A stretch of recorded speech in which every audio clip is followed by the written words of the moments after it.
All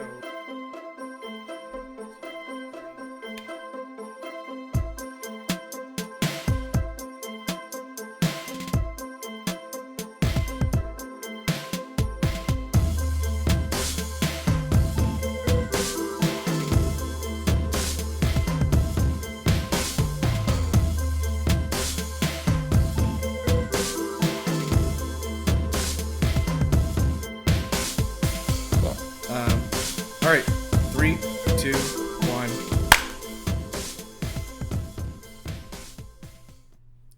I didn't time that super well, but that's okay. Oh my god.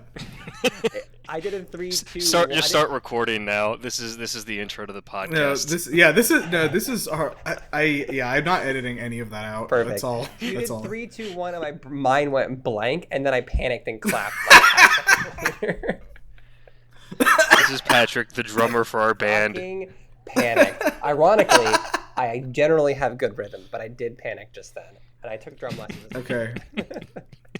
All right. We'll do one more just for posterity. Cool. Great. God. Right. 3, 2, 1. I fucking nailed it that time. Nice. I'm so proud of you. Like when we started doing Game Busters, like we used to like mess this up so badly at the beginning that we would just be me and Ree like clapping back and forth at each other, screaming for like 3 minutes. Anyway, so yeah, so we're in the I think we're in the podcast now. Look around you. Oh wow. Check. Crazy. Whoa. All right. A very beautiful enchanted castle. Wow. Okay, yeah, we're recording from Tamlin's castle. Canonically. Hello, welcome everyone to A Court of Bros and Broses, where 3 straight men are journeying through Sarah J. Maas's A Court of Thorns and Roses for the first time, and we maybe learn a little something along the way. My name's Nirav, and I will be your host, and I'm joined, as always, by my co-hosts, Patrick and Joe. Say hello, guys. Hello. Hello. Excellent. You did really good at that. Good. Today we're covering chapters in the mirror. Okay. We're covering chapters 5 through 8 today. We're continuing the Beauty and the Beast arc of the story. Yeah, so I was gonna say, like I feel like it'd be good. My personal experience with Beauty and the Beast is I've seen the animated movie a few times. I've seen the live action one once. I've seen a high school stage musical, Beauty and the Beast. And my favorite part of this Beauty and the Beast adaptation is that the Beast can shapeshift into a hot man. My least favorite part is the lack of musical numbers. I would agree with that. I think that it is also hard to communicate musical numbers through a novel. So I don't blame you too much, Sarah. Tolkien has a lot of musical numbers. He did do it. He does. But I want to say quickly at the beginning here, thank you guys for listening. We were at 34 listens so far for episode 1. Oh, heck yeah. Not bad. Make sure to subscribe on your podcatcher of choice. And I just want to let you know I'm not going to be making social media accounts for this because I don't want to. Yeah. You can make a fan. You listening right now, you can make a fan account for this if you want. Someone should make a fan account. We will not stop you. If we end up doing this for a long time, I'll make a website for us. But wow. I'm just like fucking tired of tweetos. Anyway, I will stop any and all attempts to engage with the podcast. Okay, great. So yeah, we are continuing on to the next chunk of chapters today. Again, special shout out to our research assistant, Alexa, for designating this as the next chunk of things that happen. So yeah, we'll go ahead and get into it. I was trying to think of an opening to sort of ease us in, and I couldn't think of anything. So my opening topic is: has anyone seen a rose lately in real life?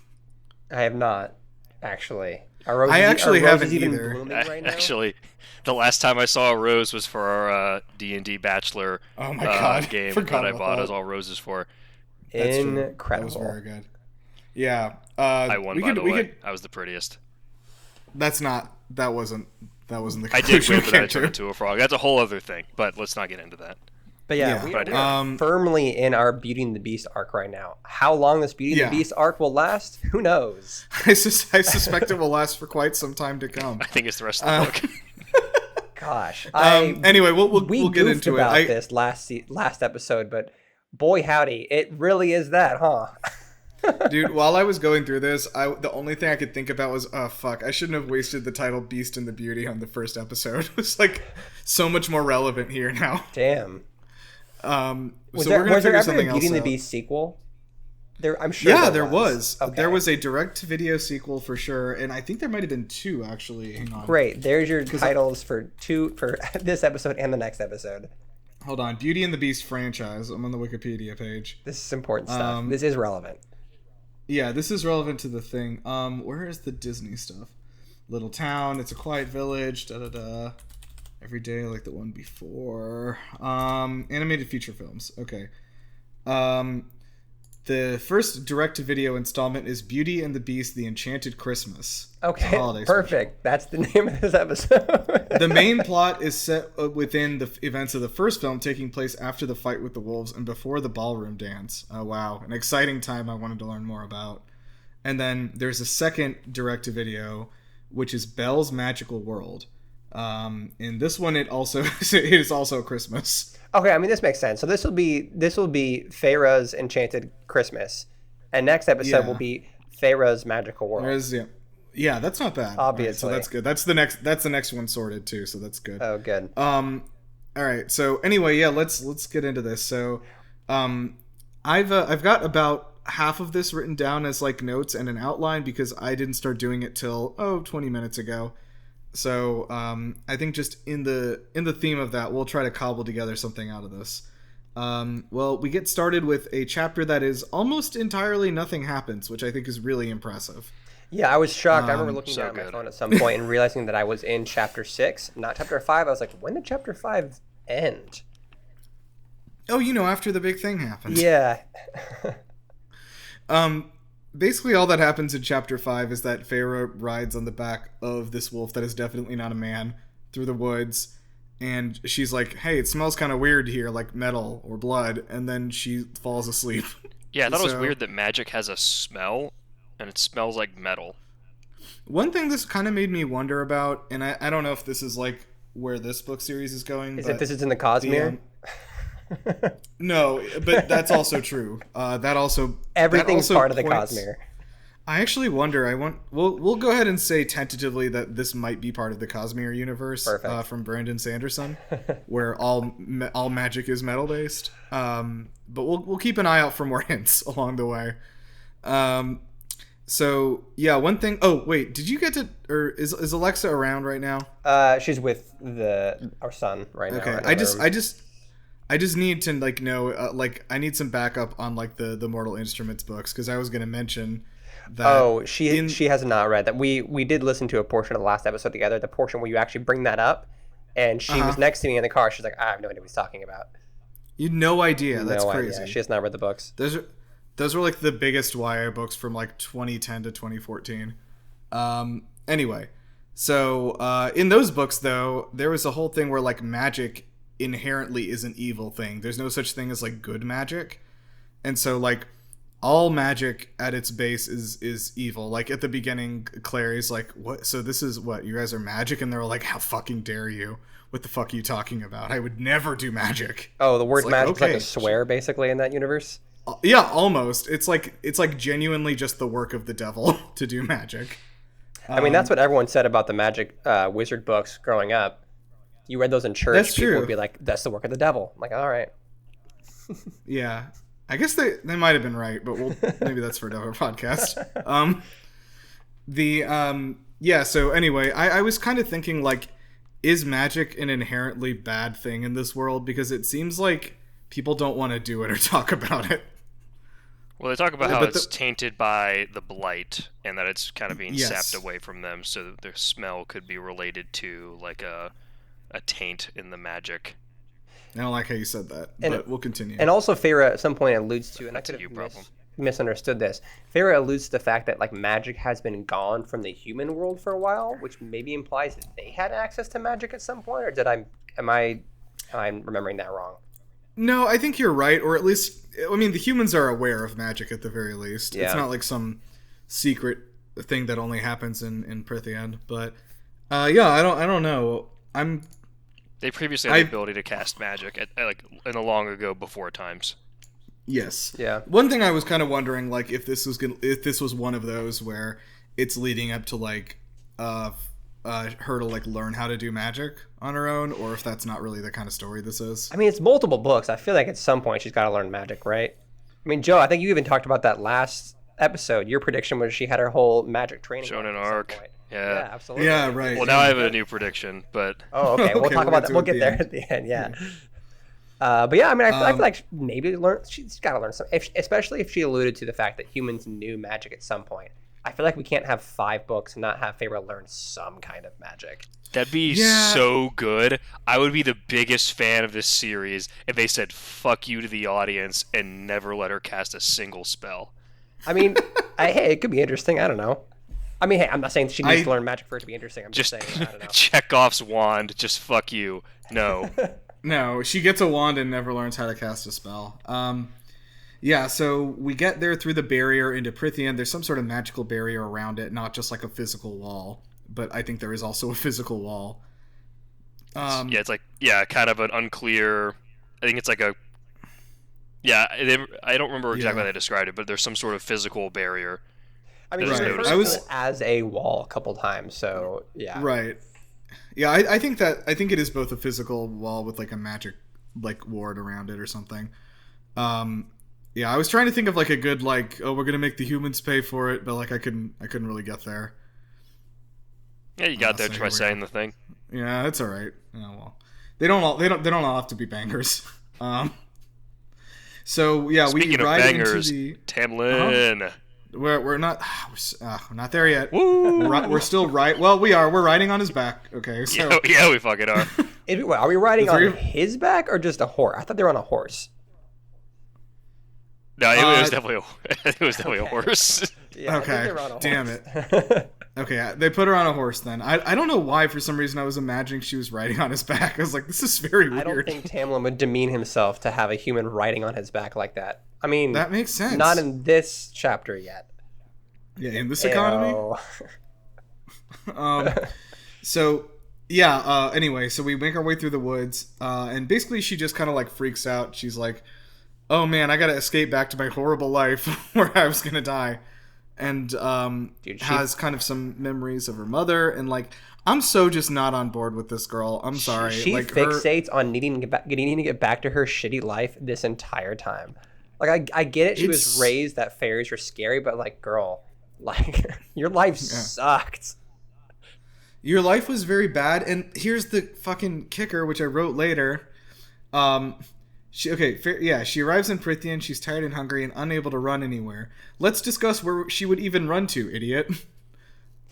And so, like, I don't know. It's just, I understand the natural reaction to be like, I gotta run. But then even, like, later into the thing, after she's been there a day or whatever, she's still like, oh man, I gotta, like, get ready for my fucking vine escape outside the window. Here's my apocalypse go bag. Yeah, and she sets a trap in her room, and then she smuggles a knife into her room later. Like, she's like ready to, even though every single person in that castle reminds her at every moment, girl, we could kill you at any time.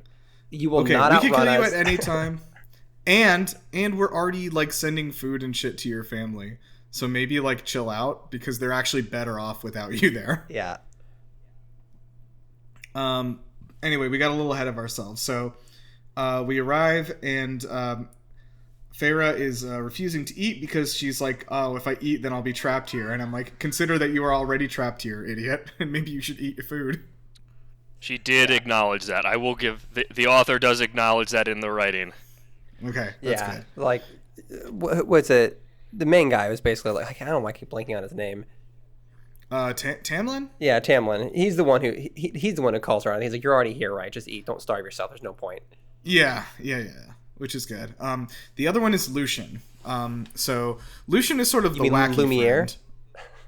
friend. No, he's not. He's not a candelabra, as far as I know. Strikingly similar name, though. Anyway, so there's a nurse, like not a nurse, sorry, like a handmaid, Mrs. Potts. Handmaiden. That's like, yeah, Mrs. Potts is this. I was gonna say. There's a handmaiden that's assigned to Feyre named Alice, who seems pretty pleasant, except she's just like, you need to kick Lucian's ass. I hate him so much. Yeah, she super hates Lucian. It's great. Him. She's like, hey, listen, you're not going to be able to fight Tamlin, but Lucian, fuck that guy. I want to get a quick read from you guys. Do you think that they're setting up Lucian to have some sort of like, oh, but he's got a heart of gold thing going on? I genuinely I cannot read that, dude. I don't know at all what his deal is. I feel like he's kind of the weird friend Tamlin keeps around. But, like, does he live here? I think he is, because I think they called him a courtier at one point. Oh, yeah.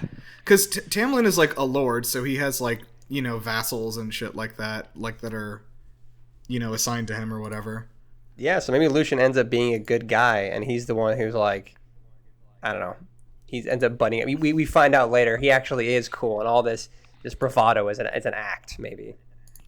Actually, I'm going to flip on it. I think he is going to turn, because he has a fox mask, and I think this is on the nose enough where they're going to, where since he has a fox mask, that they're just going to be very on the nose about it and make him turn. Yeah, as Tamlin gets horny, he's going to be like, nah, I hate this human. What is Tamlin's mask again? I don't remember. Okay, his is like an golden thing, emerald mask. Yeah. Oh, so it's not even like... I think it's just like a regular, not an animal. Let me see. Oh, okay. Yeah, it's not an animal from what I can tell. Let's see. Yeah, it says a golden... Yeah, all it says is it's a golden emerald mask. But he's blonde, so we know that. Dude, the moment Tamlin transformed from a beast to a blonde man, I laughed out loud. I'm like, this is fucking Beating the Beast. This is literally the end of Beating the Beast. Except she gave this guy the ability to transform on a whim.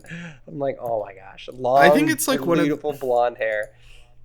Beautiful blonde hair. I just literally am imagining that gif of the beast transforming and turning and looking at the camera in slow motion from the end of Beating the Beast. You know what I'm talking about. Very good. Yeah, so they kind of have dinner together because she's required to, and she first is like, they're like, here, put on this dress, and she's like, no, and then she puts on a tunic, so I'm just imagining her wearing like Link's entire outfit from The Legend of Zelda. That's just like, when I hear tunic, that's where my head automatically goes. 100%. So absolutely. Yeah, so canonically she's wearing Link's outfit from Zelda, and she goes to dinner. She's wearing the hat, I think, too, and she doesn't she is not very accommodating or friendly to her hosts. No. Which, no. I will say, like, I think maybe this is where we part ways, like, me and Feyre. I feel like if I was in this situation and I was stuck at this dinner with these people who I believed were about to kill me, I would try to be a lot nicer to them. Yeah, they keep reminding her multiple times over the course of this mini arc that we could kill you, we haven't killed you, you are here, we are giving you food. Please, we are trying to help you. We are trying to make your stay here as comfortable as possible. And she's constantly like, no. I hate it. Yeah, but like, look, I'm gonna be on Feyre's side here. If you're kidnapped from your house and your kidnappers magically force you to sit at a table till you finish your dinner and are like, no, we're not gonna kill you. We just want you to be comfortable. You're gonna think they're full of shit. That's fair. I think what would have helped Feyre settle in is if the dishes and pots and pans had maybe had a musical number about how she was their guest. Possibly. We're not actually, honestly, at this rate, that's probably chapter 9. It's coming. Yeah. So I like I said, she's a lot more brazen than I am. Like not like I'm saying I would be like, oh great, I'm gonna settle in here, but I would just try to be a lot like nicer and quieter, I guess, if I was in this situation is all. So yeah, she sets up a trap in her room, and then they question her. This is when I first was like started smelling the BS, and it smells like metal. That's what I was like, this is this is the horny part. Right. He's like, now, like, are you like, you know, are you sexually active? And she's like, what? Yeah. You bone? You bone? And she's like, kinda. And like, I think smartly doesn't name the who Isaac or, you know, anything like that, or elaborate much on it. But it was just kind of a part where I was like, okay, here we go. I'm settling in. This is what I was expecting. But then he backs off. He's like, do you love this person? Do you love anyone? Basically, Yeah, which is like, even if I wasn't kidnapping someone, that would be a crazy thing to ask the first day I met somebody. yeah, like, especially by your kidnapper. Like, hey, welcome to our house. Cool, you can't leave. By the way, are you romantically involved with anyone? Just asking. Yeah, it's for a friend. For asking for a By friend. the way, do you fucking are you in love? Please Please complete this questionnaire upon entry. Yeah, I have no defense for these for Tamlin here. I don't like what he did. Well, even Lucian's like, dude, you don't have the Riz anymore. Yeah, I think you're right. I think Lucian kind of points out, they're like, hey, you're being super weird right now. And he's like, I'm always very weird. I imagine he sounds like that. I'm curious how old these guys actually are, because she alludes to the fact that they could be hundreds or thousands of years old because they're immortal. I'm fascinated to know how old they are. And I'm she's picturing 19, like a tight which makes it 35. So weird. Yeah, dude, they're definitely in their 30s for like no good reason except that it makes it like more ethically okay. No, Well, I'm thinking they're too, at like least 50 years old because they got cursed at that ball. Oh, you're right, dude. You're right. Good eye on that. I completely forgot. So yeah, they're at least 50, but they like the idea is that they age very slowly, right? I don't think they age at all. She said they're immortal. I mean, granted, she could be wrong, but like, she even said they could be hundreds or thousands of years old, but they just look. Okay, so they just kind of like reach adulthood and then they stay that way forever, kind of. Like I imagine them like Middle Earth elves. Yeah, that's kind of what I was just thinking. Okay. Yeah, so... And then my favorite part of the book is in chapter 7, too, so far, where, speaking of... right after she's asked about all of that, and then she, the trap she sets up, which is, Alice is like, what the fuck is wrong with you? Like, this is stupid. We can just kill you. Like, you moron. She then immediately goes downstairs, runs into Tamlin after thinking this entire time that she is going to die at, like, any moment, and her first thought is... dude's kind of fucking hot. Yeah, I love that. And so, right, she's like, it's like, she was like awestruck by his like male power. And I was like, what? It's like, all right. I just like, all right. Like, it was something, I can't remember the exact wording, but whatever it was had me like, okay, this is what I signed up for. I forgot. It was like a broad male frame, tanned skin. It was like, all right, like, She was commenting on his large pants, his large Bowie-esque pants bulge. Did she do that? No, she did not. Okay. In the fanfic I'm writing alongside this, yes. But... Okay, interesting. I'm adding some improvements to the story. Yeah. Yeah. So I don't know. It was that was definitely like a kind of just. It's like she couldn't help but admire. It's like you could though. She could have helped it. Yeah, I don't like. I haven't been kidnapped, granted, but like, I don't think I'd be like sitting there like, yo, this kidnapper's kind of fucking hot. Like, yeah, I have not. When's the last time you've been kidnapped? That's a good point. Well, no, like therapy I've been through. I'm probably repressed it at this point, but I think it's been a while. I think my last cut that from the kidnapping podcast. was March. Anyway, no, like are we doing Stockholm Syndrome? Is that what we're doing? I mean, nah, this is just sexy Dom stuff. We'll see, though, right? Because he literally is her captor, and it's been a couple days, and she's already like, but is he hot? So that's what sound did you make? Yeah,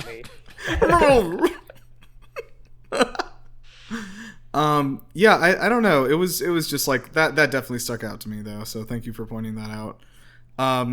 She walks around the mansion and they're like, Alice is like, hey, you're safe in the house, but like, if you wander around the estate, you like might run into some crazy shit. So like, just be careful. And so she's like, I'm going to go walk around the estate. And I just like, was like, I can't support you, girl. Come back to the house. And she runs into Tamlin there, which is he's like, oh, I would like to give you a tour. And I was like, this part really bothered me because I'm like, he's like, I'd like to give you a tour of the estate. And she says no while she's walking around the estate trying to figure out various escape routes. Well, I mean, why not have him guide you around and look at all this stuff? But I guess to Joe's point previously, he is her captor. I can see why she wants nothing to do with him, right? He's like, let me show you around. She's just like, please, I don't want to be near you right now. This is the thing, though. Like, I think she isn't even like trying to work him. You know what I mean? She might later. She'll work him later. That's for sure. Yeah. All right. But like, yeah, that because I think her plan that she comes up with very soon is that she's gonna like work Lucian into wanting to let her go, which is kind of crazy, but I don't know.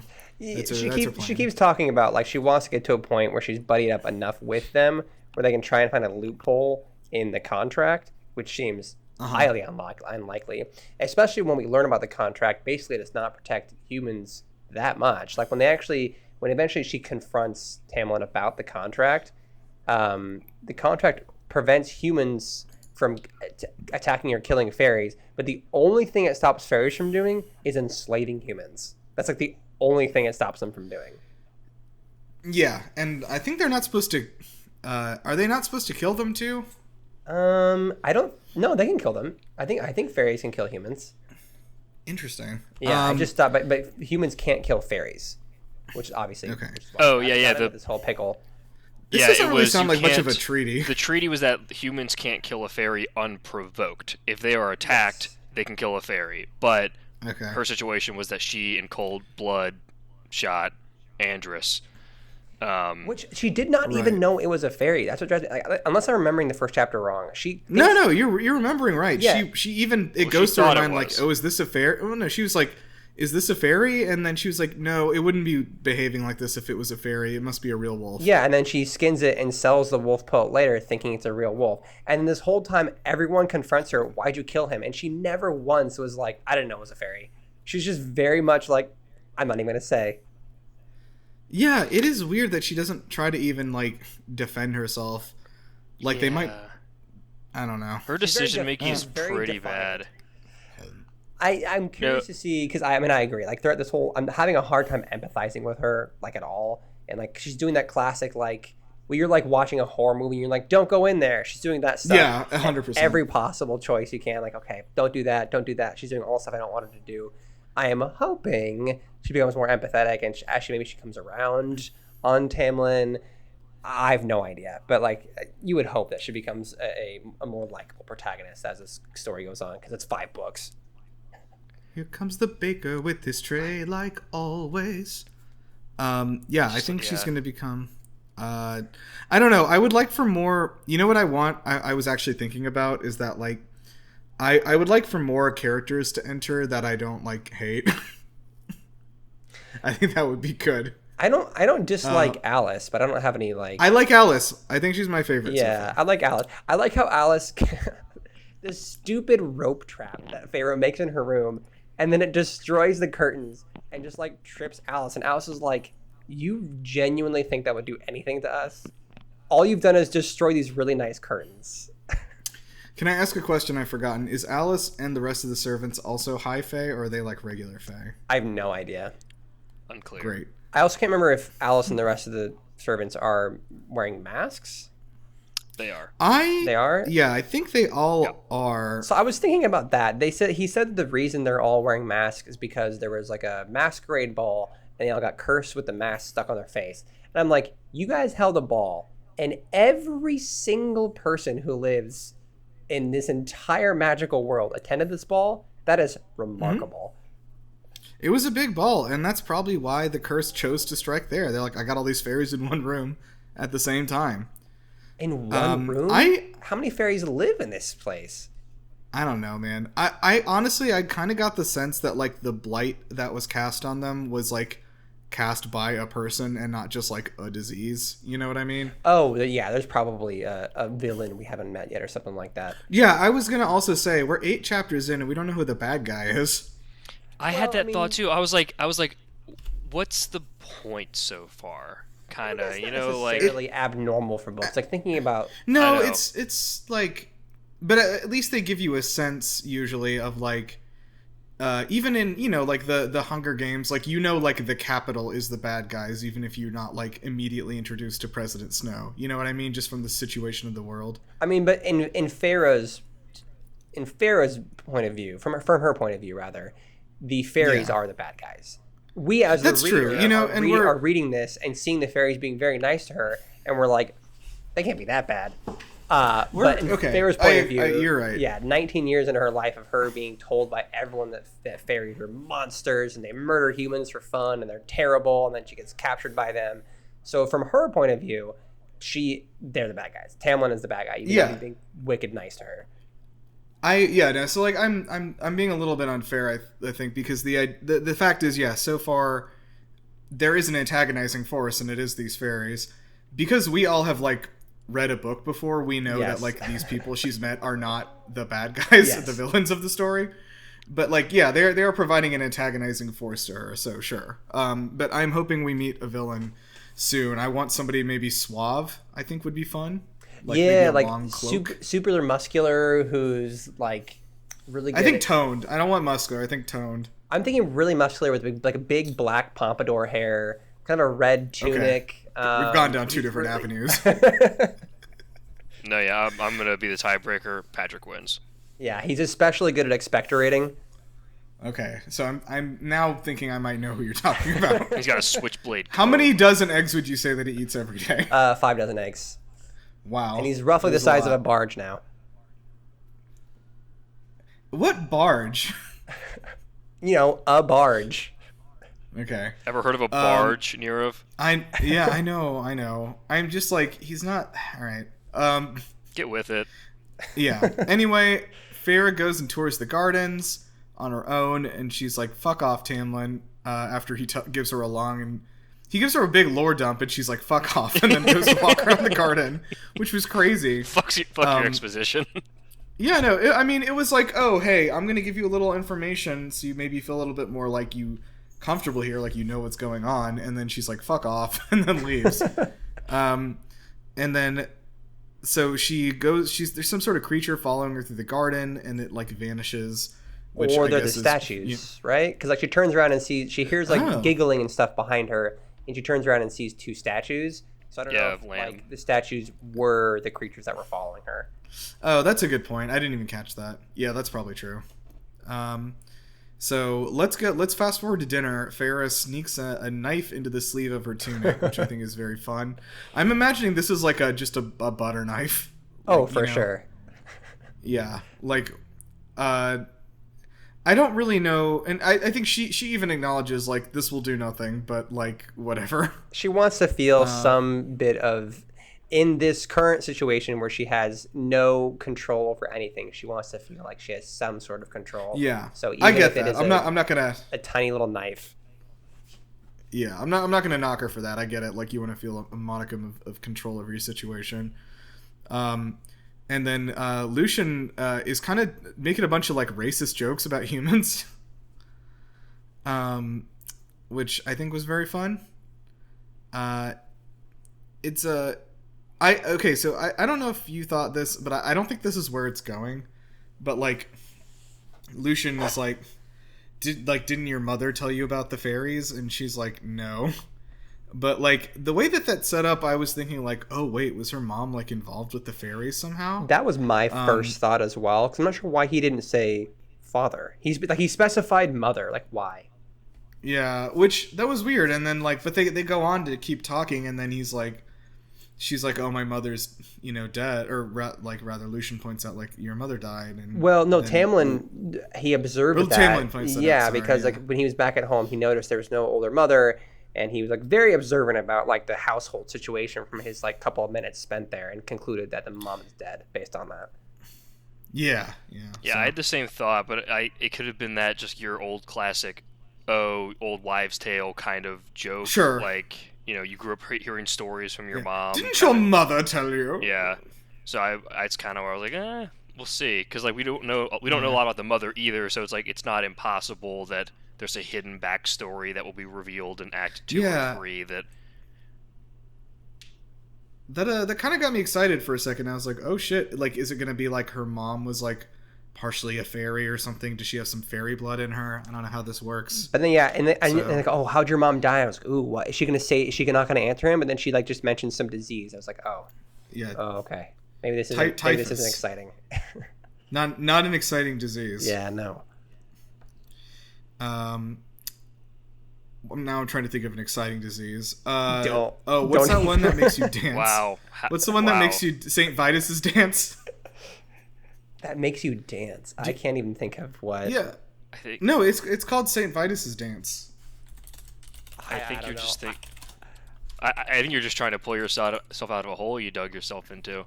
No, I'm not. It's real. Dancing mania, also known as St. John's dance, tarantism, St. Vitus's dance, It's not was a disease, social though. phenomenon that may have had biological causes, which occurred in mainland Europe between the 14th and 17th centuries. It involved groups of people dancing erratically, sometimes thousands at a time. The mania affected adults and children who danced until they had collapsed from exhaustion and injuries and sometimes died. Is that This fun sounds to like you? the plot of Is a that- movie. What? And I that's said exciting. I didn't say fun. Okay. This for real sounds like the plot of a movie. Okay. Yeah, anyway, there's a long article on it, so everyone go read about St. Vitus's dance. I think that was brought up in Pentiment, which is why I remember it. Anyway. Yeah, I do want to kind of, as we like, Feyre's general vibe here up to this point has, her decision making has been infuriating, because like, Lucian is like, just fucking hates her this whole time. Meanwhile, Tamlin is very nice to her. Like, obviously they're both kidnappers. Like that's a give. Like that's they're equal on that front. But she's like, oh, I'm gonna work Lucian to convince Tamlin to let me go. Like, no, Lucian or Tamlin's already being nice to you. Lucian hates you. Why are you doing this roundabout way? And like not like why are you doing this? Yeah.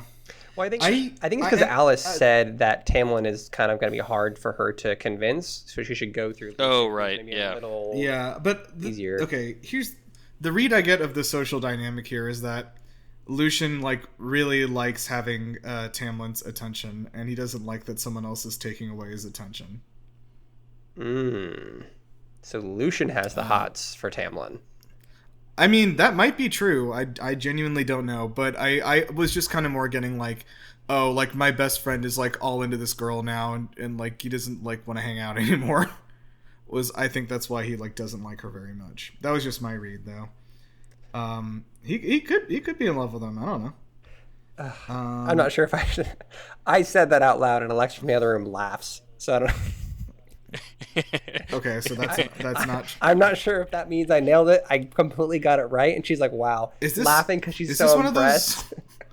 Is this one of those books where gay people are allowed to exist or not? I have no idea. Actually, I've not asked Alexa if this book is queer at all. I'm not sure if I want to. I'm not sure if it'd be a fun surprise. No, spoiler. Yeah, Okay, I don't want to know. let's leave it as a I don't fun want to know. surprise. I wrote in my notes, she rigs a trap, good fucking luck. So I just wanted to communicate that. Oh yeah, the rope trap that from destroys earlier, the beautiful curtains that Alice was pretty distraught about. Yeah. I feel bad. Do we know how old Alice like appears to be? Because I was imagining Mrs. Potts doing all this, Oh, and I was like, yeah, that's yeah. what I was But imagining as I well. also, but if she's like a fairy, then she probably looks like she's like in her 20s or 30s, right? Yeah, I mean, I had the same idea. When they were describing Alice and her demeanor and the way she was talking, I was imagining an older woman. But then, yeah, if they're all elves basically, then they all probably look like they're in their late 20s. Yeah, I'm trying to see if there's any art of these characters. I'm nervous to Google anything for fear of seeing like accidental spoilers. Yeah, I think it's. Yeah, I did that agree. once and caught like a glimpse of something. I'm like, nah, I'm just. It's all in the Also make sure you imagination have now. safe search turned on because that is going to be. Oh, jeez. Well, then why would I Google anything then? What's the That's point? fair. That's What's a good the point. Yeah. I didn't join this podcast for any other reason other than So to just explore. go to DeviantArt.com and type in A Court of Thorns and Roses. Okay. I'm opening. Yeah, all right. Oh boy. Okay. All right. I've seen some things here. There's a lot where they're. You know what? They're not even kissing in most of the pictures. Most of them are like him like holding her shoulders. Very. Wait, are you steadily. actually looking? Hold on. This. I feel like this is I'm venturing into actually on spoiler this. territory. Oh no! I just looked for Google images of Tamlin, but I've closed the tab. But yeah, he seems to be very Legolas like, as far as the fans are concerned. Yeah, that makes sense. Anyway, so yeah, I was. yep, there's the naughty pictures. There we go. Took me a couple There we pages, but we got there. Yeah, it's interesting though. Like I feel like they're certainly setting up Tamlin to have like a and Feyre to have some sort of romantic involvement in the future. But I mean, you just spoiled also, literally exactly that. How is that a spoiler? That was so obvious. In any way? You looked. That's so obvious. That's like if you only, watched Beauty and the Beast and you're like, what do you mean they get together? The only note I have written down for session 2 is Tamlin is horny. That's the only thing I wrote down for these chapters. We know he's horny. And that was like that was like the first 3 seconds of listening. I was like, oh, he's all right. Tamlin's down. Yeah. Let's do this. Yeah, it is funny that it's like, and we talk about, oh, Tamlin's being so nice to her. It's like, it is the most thinly veiled him trying to get his dick wet possible. It is just so yeah. clear. Certainly. And I mean, your hair is clean. Yeah, you want to try that again, buddy? Like, Yeah, I'm gonna give her the benefit of the doubt for not noticing that, considering he's like a different species than her. Yeah, but and also a kidnapper. And also, she's been kidnapped. And also, enough. to be fair, he's being slightly more subtle than Isaac walking by and doing the curled lip and being like, "Let's go to the barn to fuck." So Tamlin being more subtle than that, maybe she just has no idea. Yeah, you're right. You gotta be forward with these things. Yeah, her bar is very different. I also wanted to say, on a thematic level, what do we think is the significance of everyone having to wear a mask? I mean, we know they have to. No, on a thematic level. Oh, thematic. Oh, I don't know. This is the part of English that I always fail when they ask us what the red flag meant in chapter 3. I have no idea. Okay. Maybe we'll see that there's more of these people than it appears on the outside. Maybe their true identities are not really something that they share openly with each other. Maybe with each other even. Yeah, I think so. Perhaps their true selves are a little bit different than even they themselves know. We'll have to find out. Also, I was like trying to figure out like what exactly, or how, I guess I should say, like how big exactly this estate is. Whoa. Do they say? Oh, okay. I didn't know where you're going with that. Jesus. I already figured out the answer to the other question. Don't worry. Nice. Okay. I've been on DeviantArt. We asked you specifically not to do that. Don't give me a horny book and then ask me not to go on DeviantArt. That's just it hasn't even gotten you. Horny yet. Joe is so thirsty for this. That's true.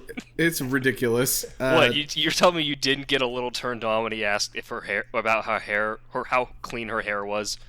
That's a good point. Yeah, you're right. Okay, so yeah, one thing that Feyre dreamed of was like, man, I would love to just marry off my sisters and go hang out with my dad, even though he kind of sucks also. And just like live there and maybe paint sometimes. And I was like, yeah, her big goal in life is to be only a little bit less starving and to be able to paint. Yeah, look, I'm all for realistic goals, but I think we should dream big. Yeah. One of my, I just remembered this, in one of my favorite Calvin and Hobbes comics is when they see a shooting star and Calvin wishes to be the ruler of the world and Hobbes wishes for a sandwich. And Calvin's like, "What? Why would you do that? Why wouldn't you wish for something bigger?" And then they go inside and then Hobbes is eating a sandwich. He's like, I got my wish. How about you? I think about that a lot. So I think there's somewhere to split the difference. Yeah. It's kind of where I'm getting at. So you would wish for 2 sandwiches is what you're saying. Yeah, so or bigger. even a stack of them. Wow, okay, I don't know about that, but okay. Yeah. Yeah, I don't know. I think that so we also got like kind of a look at like what Feyre looks like in the chapter, and she's like, okay, I suck. So I will say this though as a compliment, I kind of liked how they described that, like, the features of her face that are from like her other family members are like carrying the burdens of those people. Oh yeah. Which I thought that was a nice way to kind of word it, and like I kind of get what you mean. Like, even though she, like her mother has like objectively beautiful eyes that she's inherited, like she can see her mother's like sternness and her like cold indifference in them in the mirror, etc. Yeah, I forgot about that completely, but that's a nice way. Yeah, like it was was it a crooked nose as well? Yeah. So, yeah, I thought that was neat. so yeah, I'm curious where it goes next. I guess we should do some predictions now. Joe, you said you had a good prediction earlier. Well, I think of a genuine actual prediction, I think we're going to find out that the humans were the. Obviously, they were kind of like, according to the legend, at this point, we think that they were, enslaved by the High Fae, but based on the rules of the treaty, it seems kind of like it was designed to stop aggressing humans.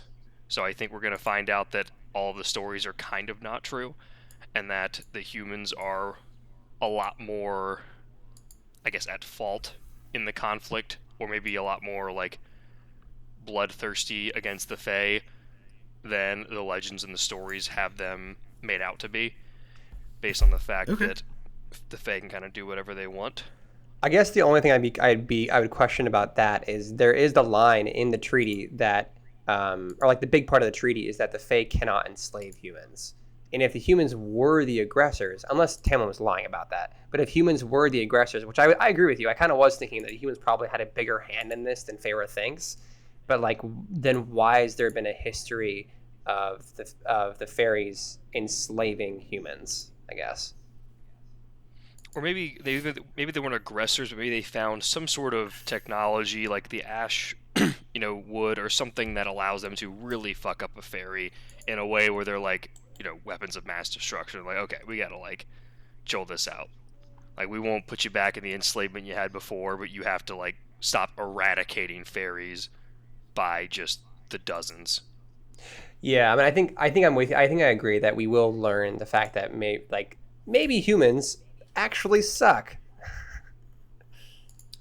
Yeah, I mean, like, I don't know if it's going to be that plain, but like, I can definitely see them hitting it from the direction of like, oh, this is the humans were the like initial aggressors in the whatever fairy war happened X number of years ago.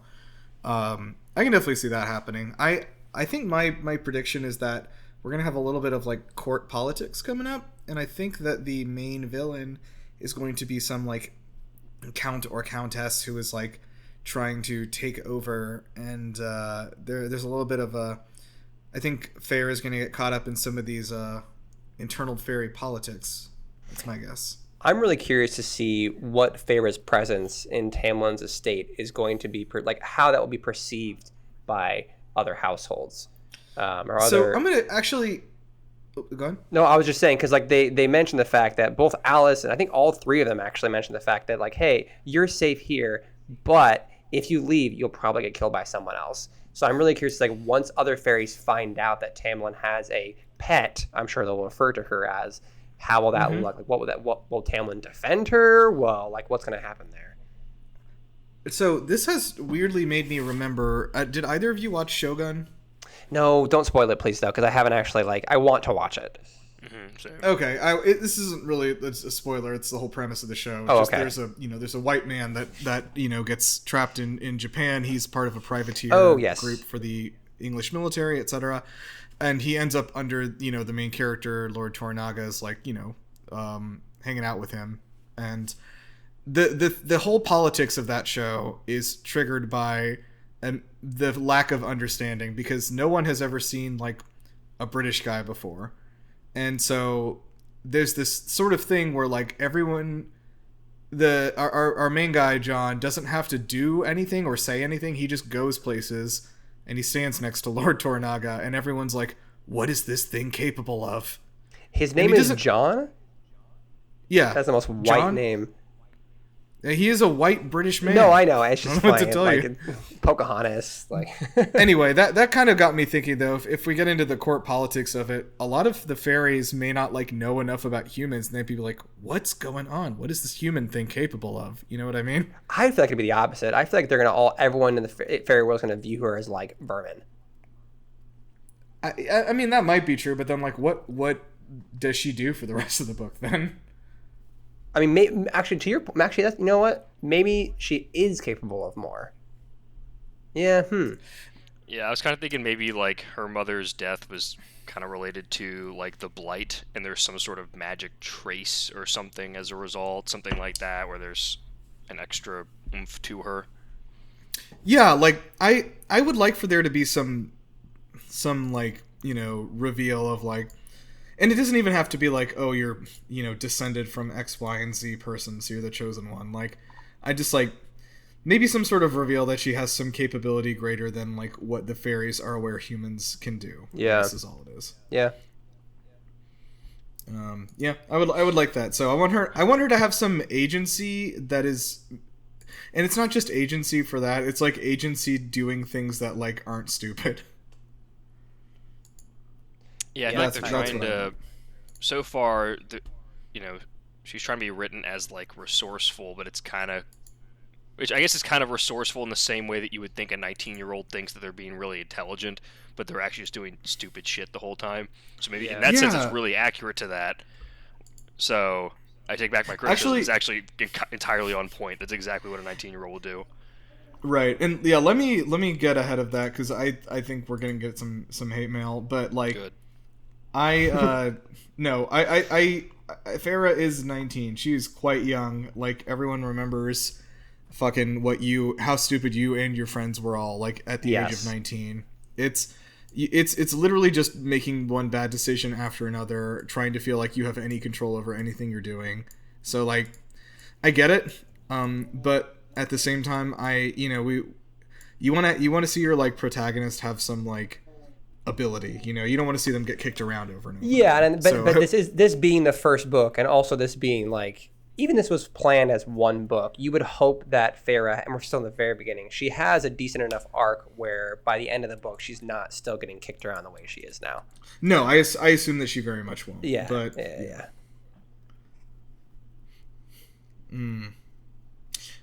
Yeah, I think that I'm hoping that'll happen. I don't really know what direction the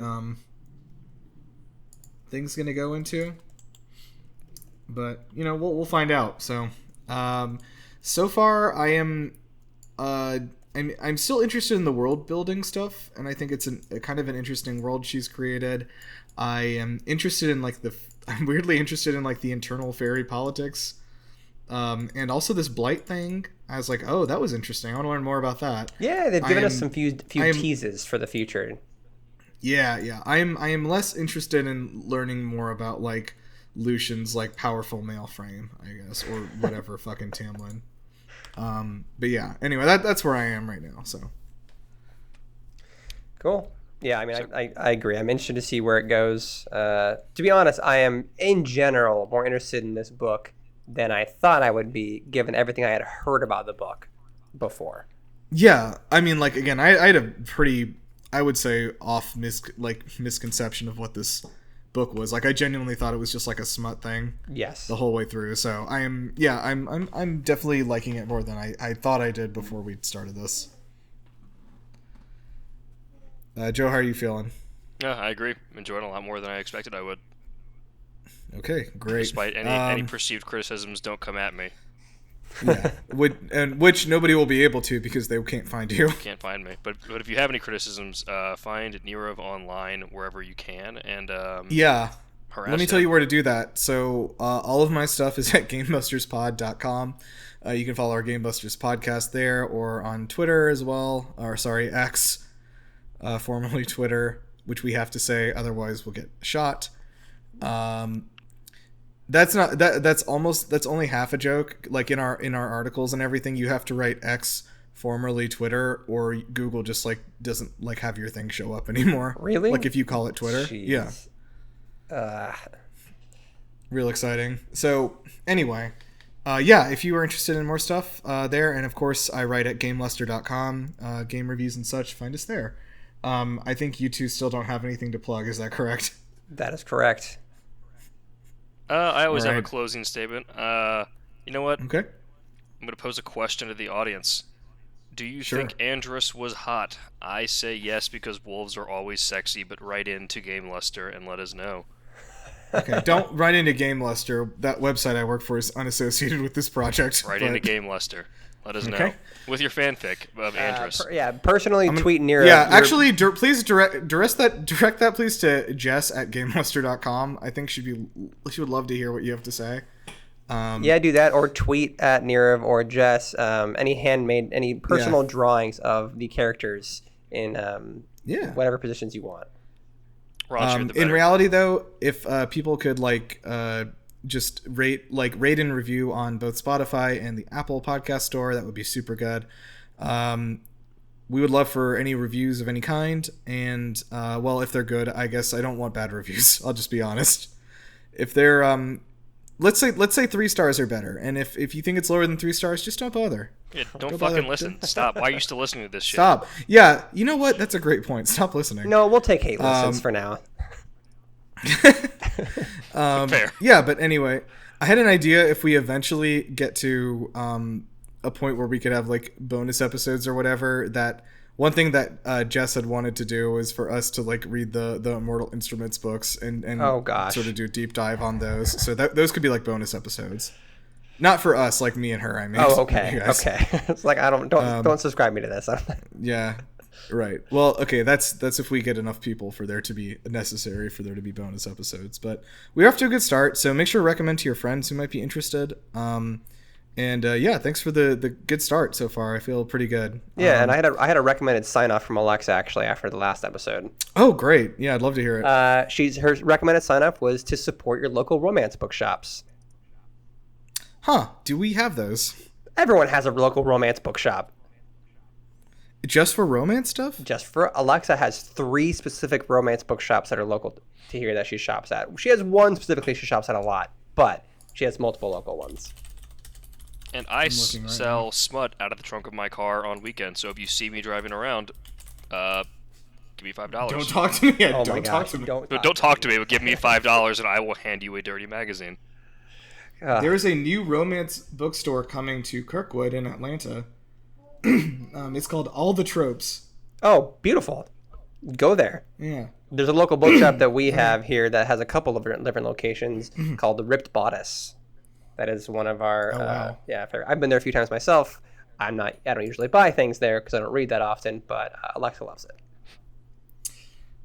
Okay, September 20th is when they're opening up, so we'll do a little visit there on site. Okay, thank you guys, and yeah, support. I will just broaden that to support your local bookshops for sure. Yeah. If you're in the Atlanta area, I recommend Virginia Highland Books. They're super nice there, and they have a lot of cool stuff. It's an awesome place. Okay, we'll see you guys later, and until then, keep on. Oh, you know what we should do for an outro is like kind of like trade off words, like. Oh, You know what I mean? Yep. Sure, that sounds like a good. All right, let's do it. This is right. This is a sketch. This is. Yeah, sure. All right. Until next time, keep. Go. Who's next? Whose line is it anyway? I guess Yeah. Nirav, me, Patrick. Let's do that. Okay. Okay. Keep. On. Trucking. Full stop. That's it. Wow. Keep. Yeah, that's actually perfect because I think our primary audience is truckers. Yep.